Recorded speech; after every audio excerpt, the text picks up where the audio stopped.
Bonjour à toutes et à tous, merci de votre fidélité. Ce n'est pas souvent que Jésus dévoile le fond de son cœur à ses disciples. Je suis saisi de compassion, leur dit-il, pour cette foule qui n'a rien à manger. Jésus est ébranlé devant la misère, la souffrance. Qui ne le serait pas? Lorsque nous traversons les centres-villes, quel regard portons-nous sur celles et ceux qui sont à même le sol? Quel regard portons-nous sur ces familles qui traversent au péril de leur vie des mers et des frontières pour trouver une vie digne? Quel regard portons-nous sur les populations de Madagascar, du Liban et d'ailleurs qui souffrent de la famine? De celles et ceux qui ne trouvent pas de logement ou qui vivent dans nos villes, nos villages, l'isolement? Mon Dieu, comme on ressemble aux disciples de l'Évangile, on se sent démuni, impuissant.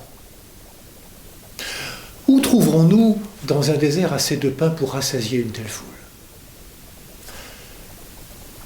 Comme le Christ, nous sommes partagés par le désir d'aider et nos limites devant l'ampleur de la situation.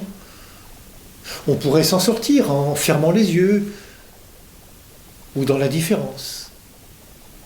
Devant ces situations qui touchent l'humain dans ses fragilités, ses souffrances, l'appel du livre de la Genèse retentit à nouveau. « Qu'as-tu fait de ton frère ?» demande Dieu à Caïn qui vient de tuer son frère. « Où est Abel, ton frère ?»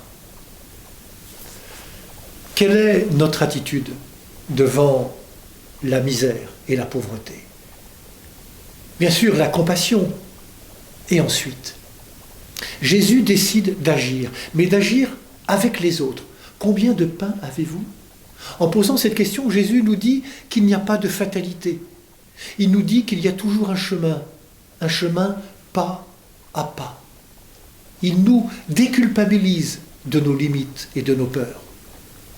Après le choc qui nous éprouve devant toute forme de pauvreté et de détresse, il pourrait y avoir une prise en considération, une prise en compte de ces situations de détresse ou d'injustice. Puis, la mise en route de moyens de solidarité économique, politique, culturelle, psychosociale, etc. Enfin, la recherche de manières d'être qui permettent une vraie relation, une réciprocité dans la solidarité. La prise en compte que nous sommes de la même humanité. Devant cette foule affamée, Jésus prend du temps et décide d'être avec, et il invite au partage. Il ouvre ses disciples qui sont dans la peur de ne pouvoir répondre à la situation, il les ouvre aux autres, autrement dit, à des personnes, à des visages.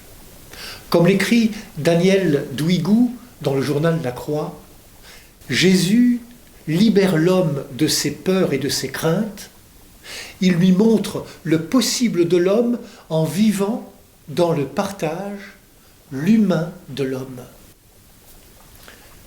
Bonne journée à toutes et à tous. Prenez bien soin de vous et des autres.